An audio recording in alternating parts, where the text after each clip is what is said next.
Dude, you are not obeying God. Yes, I am. No, you're not. Yes, I am. No, you're not. Yes, I am. Have you learned nothing from biblical history? Oh, I know my biblical history. Okay, so what happened to the pre-flood world? Well, God punished and destroyed them because of their wickedness and not keeping his commandments. Okay, correct. And what happened at the Tower of Babel? Well, he destroyed it and punished them because of their wickedness and not keeping his commandments. Exactly. And what happened to Sodom and Gomorrah? Well, he destroyed them for their wickedness and not keeping his commandments. That's exactly right. Now, what happened to Egypt?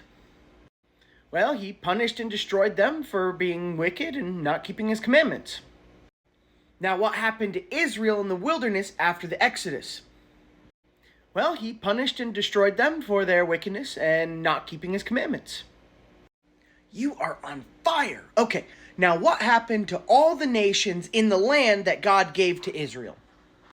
They were punished and destroyed for being wicked and not keeping his commandments.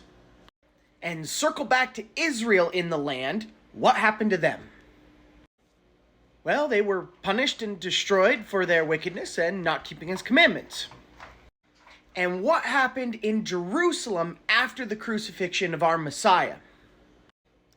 They were punished and destroyed for their wickedness and not keeping the Most High's commandments. And what happens in Revelation to the whole world? They are punished and destroyed for their wickedness and not keeping his commandments. Correct. And is there any difference between the Jews or Israel and the Gentiles in any of these scenarios? Well, there doesn't really appear to be, no. That's correct, because God says all his laws apply to all people at all times. So when I say you're not obeying God because you don't keep things like the dietary laws, the Sabbath, the feast days, things that God says is very important to him and deserving of death, if you break them, you would say, oh man, those laws aren't for me. Oh, come on!